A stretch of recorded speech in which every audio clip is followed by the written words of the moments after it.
Welcome back to the Green Means Go channel. It's your host, me, and today we're talking about everyone's least favorite topic, and that is sports books limiting their customers, whether it be by promos or just the wager size that they want to get down. It seems as if we are going to have to get used to this because it is becoming more ubiquitous as the days go on. I know people get limited from in-person casinos where they're not allowed to place wagers when they walk up to a counter, so to speak. You hear about that all the time with some of the high-end guys, but even the little guys, the guys who appear recreational, are getting limited on these apps. So we're going to talk about that today. We're going to talk first about the paradox that is the limited sports bettor. We're going to go book by book with my experience and talk about which of the sportsbooks apps are most likely to limit you and at what time they're most likely to limit you. And then finally, we're going to follow it up with some general advice, ways that I believe are best to avoid limits. And again, number one thing I want to say before we get into this is all case by case. I am not an expert in this. I have a lot of experience in this, and I can only speak to my anecdotal evidence. Anyone else may have a different set of circumstances, and they may say, well, this Green Means Go guy, he's full of it. He doesn't know what he's talking about. I'm only speaking from what I know. So I like to think this is a pretty good general overview, but keep in mind, everybody's experience is unique. Here is the paradox of asking this question. How can I avoid sportsbook limits? Is there a way around it? By asking how, you've already lost. And what do I mean by that? Showing an interest in being a profitable bettor tells me you're going to make choices that the books will not like. You avoid limits by being clueless and purely recreational. Any other approach to betting is a ticking time bomb. That is my take on the matter. A lot of people are going to say, well, there's strategies to avoid it, and maybe there are. But the bottom line is this. If you don't look like you are a 9-to-5, go to your job, come home, and place a parlay bet to watch the game at night, if you look like anybody other than that, these books are likely going to pick up on it, and they are going to limit you. Now, the speed at which they do that and the severity at which they do that are all going to vary. But the bottom line is, if you're curious about asking the question and you came to this video for a reason, you're probably already screwed as much as it is. Okay, so we're going to talk about some strategies to prolong the life of your account as we go. First is, how do you even get limited? And I think there are two theories that overwhelm this space, and we're going to talk about each of them. The first theory is, if you're a winning bettor, if you're someone who makes money and makes money consistently on these books, or you get good closing line value. What is closing line value? Quick little tutorial here. If you bet the Cubs money line at -110 and it closes first pitch at -150, that means you got a good price on that line. That is closing line value. So if you are consistently beating the final line, you're probably going to be limited according to theory one. Theory two, which I actually subscribe to, is if your activity does not appear recreational, you will be limited. It's that simple. It's that easy. Or shall I say, it's that difficult to avoid limits. So a little bit more about theory one. If you make money in a given time frame, that also plays into this.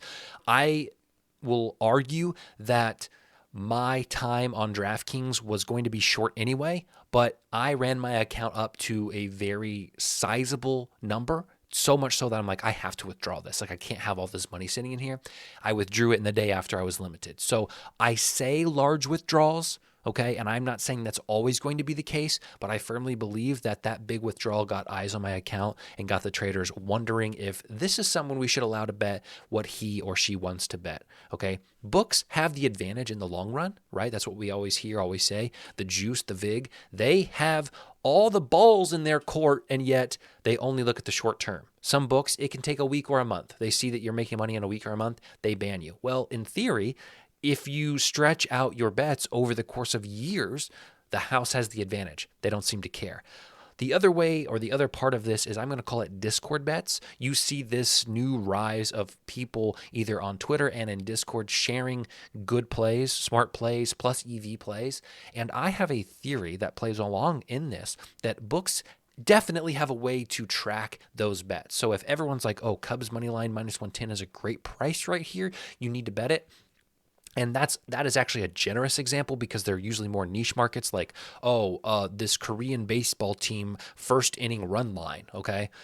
if a bunch of people are betting the same weird niche market at the same time, like it's posted in Discord and within 5 minutes, hundreds of accounts are making this bet, the books can track that stuff. So I think that also plays into being limited. I think this is a very fair theory, but I was down lifetime when Caesars cut me off. I had lost money on that book when they banned me. So I don't think that's always the case that theory 1 stands up. Theory 2, I think, is a much simpler way and more frustrating way to explain it. Your activity does not appear recreational, you will be limited.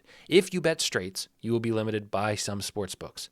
What do sports books want? They want people to bet parlays, period. That is what I have determined in my experience. Even if your straights look recreational, you're just betting money lines or you're just betting a player's points, the most basic things. I'm telling you, some books do not even like that. Here is some general experience about limits. The books that will limit you in a mild way. And what do I mean by mild? I mean, it's still probably going to be usable for 90% of sports bettors. Those would be DraftKings, FanDuel, and Caesars. Those are probably the big 3 that have enough money and enough pull in the space to even let their profitable bettors keep betting. The aggressive limiters are going to be your MGMs, your Kambi books. Kambi is Bet Rivers. Kambi is, Tipico maybe. Don't quote me on that.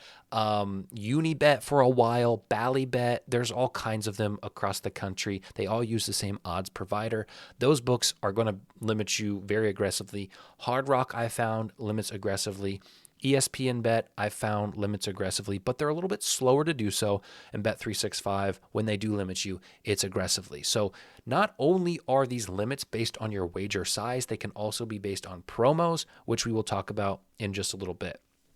Here's my personal experience. If you care about what happened to me over the last 2.5, 3 years, DraftKings, I am max limited on, which means I think they only have 2 tiers. They have a tier where you can bet whatever you want, whenever you want, and then they have a limited tier. I am on that limited tier. I can still get promos. My same game parlays are to win a maximum of $10. So really, same game parlays on their website are useless to me. I can win a few hundred on money lines, and I can win less than 100 on player props. So DraftKings is usable to me. It's not perfect.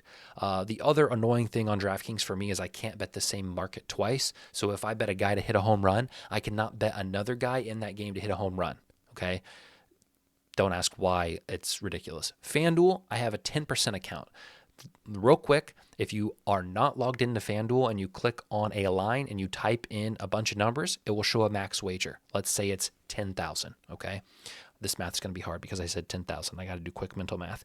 If you log in and then type in a bunch of numbers, it will say your personal max wager. What is 10% of 10,000? 1,000, okay? My max wager in that case would say 1,000. So I can bet 10% of what FanDuel deems the maximum line. That's a quick way to check. It usually goes I know some people at 1%, 5%, 10%.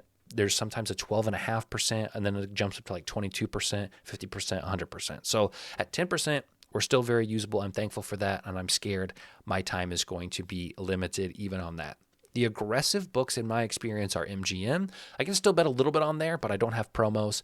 And Hard Rock, same thing. They're kind of very similar. I can win about $10 on props, $50 on money line, but again, I don't get promos on those. ESPN is fairly aggressive. I can win about $100 on money line, $20 on props. I still get promos, but there are a lot of people that I'm in a Discord with that have expressed they no longer are receiving promos from ESPN bets. So again, I feel like my days are numbered there. The unusable books to me are Caesars, Kambi, and Bet365. And that's going to shock a lot of people. The people I tell that I can't use Caesars are shocked. How did you do that? I place any size bet. It says bet cannot be placed. I messaged support. They said traders made a decision to not allow me to bet anything. I don't get promos on these accounts, and I can win about $5. So it's just not worth my time to use these. We'll talk about Caesars in just a second as far as why I got limited on there.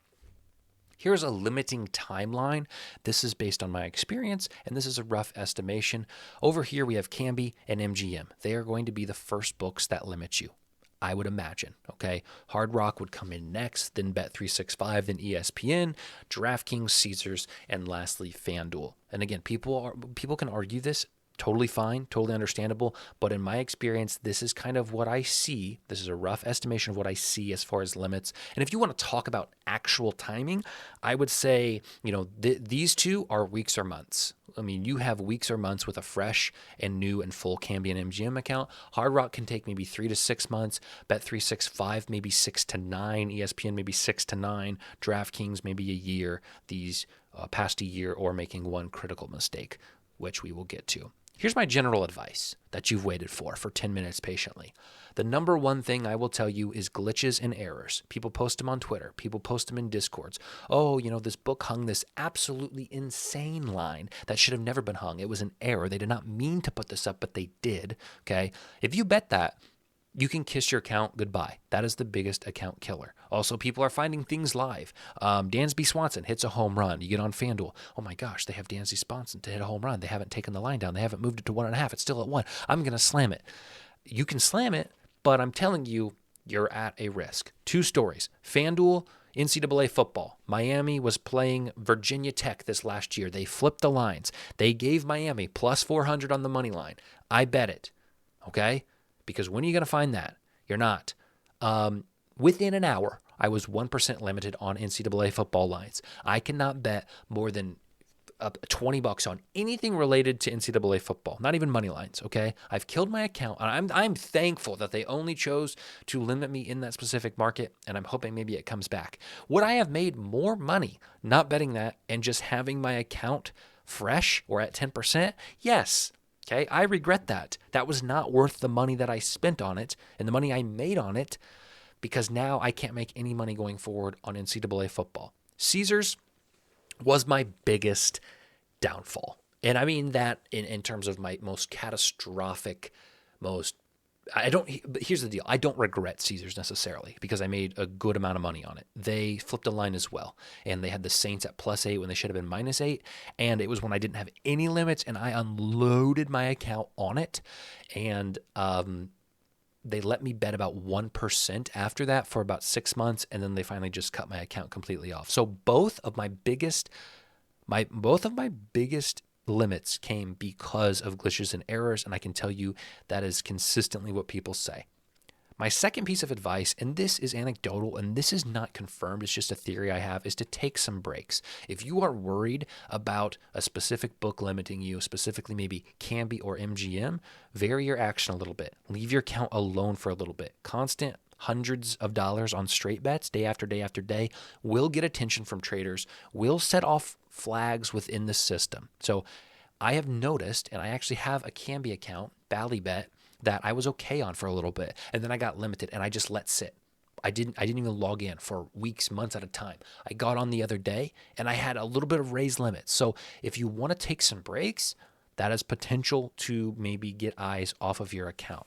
The third thing is appear casual. I don't totally buy this. People will say, well, you just got to mix in some parlays, bet some parlays, or you got to avoid niche markets. Like maybe don't bet, Kristaps Porzingis first quarter points or his threes, alternate threes market. I don't know if that necessarily does anything, but people will tell you that it might. So if you want to do some of that stuff, feel free. This should say 4. I'm sorry, it says 2. I didn't change that, but it's topical. Be careful with your player 2s. People may ask, what is player 2? Player 2 is when you have a wife, a girlfriend, a brother, a sister, a mom, or dad in your family who says, hey, you can use my account. You can make an account in my name and you can bet in my name. It's against terms of service with the books. I don't suggest it on a video to do that.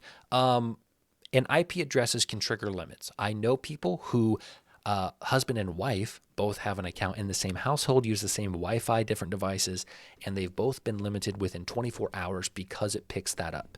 All right.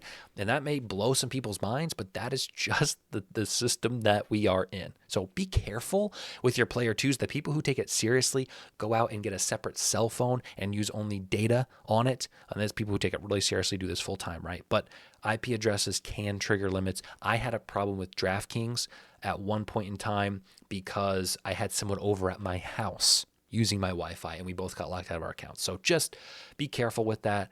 Know it's a thing that can happen. Here's my ultimate conclusion. If your goal is to make money and be smart, you will be limited. I'm sorry, and it's not over. Okay, I'm still doing. I've been limited for over a year on all these books, and I'm still fine. So it's not the end of the world. You see big names on Twitter, okay, like the promo guys, the EV guys, the guys who do this full time and take this seriously and try to help people, and they're betting big time. Okay, big Twitter names either have multiple accounts or they are losing bettors who post only when they win. Okay, I don't want to call anybody specifically out, but there are guys who have like a $50 limit on the DraftKings up to. Guys, that's not their first account. That account is not in their name. Okay, guys who are betting these promos on MGM. Seriously, you own a Discord. You're a Plus EV nut job, and you have promos on MGM. Let's be serious for 5 minutes. That's not your account. Okay, so if you're wondering, why am I limited and this guy's not? Well, this guy is. He's just using his sister's account. So let's be clear, okay? You need to weigh your pros and cons when betting certain markets. If I could go back, I would say to myself, don't bet Miami at plus 400 because you're never going to bet another college football line on FanDuel ever again, and it's not worth it, all right? That's the kind of stuff you have to ask yourself and tell yourself. And I get it. In crunch time, in a moment when you see free money on the table, that's hard to do. So my advice is take a breath. Take the money while you can on MGM and Canopy, but avoid glitches and errors on some of the bigger books on try to keep your clean books clean unless it is life-changing money. Okay? If you have an opportunity to bet something that can win you $30,000 because of a glitch, $30,000 is probably worth your MGM account. Okay? I would say $5,000 is probably worth an MGM account. Okay? So that is what I have for you. Again, this is my take. This is my experience. Last thing before we go, if you like this type of content, consider a subscription. We're almost to 4,000. That feels good. And if you want more books, because maybe you're limited on what you do have, and the best way to avoid limits is to open up other avenues. You can go to the link in the description. I am partnered with BetStamp. I am partnered with Sign Up Expert. What you can do with that link is sort by your location, sort by your state, and it will show you all the books available in your state that are partnered with BetStamp as well. If you sign up for a new book using my link, I get money. You help me out.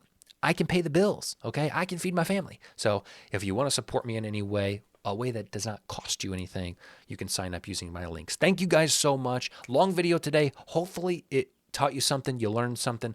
Comment below. Do whatever you want. Go kiss somebody on the lips tonight. We'll see you later.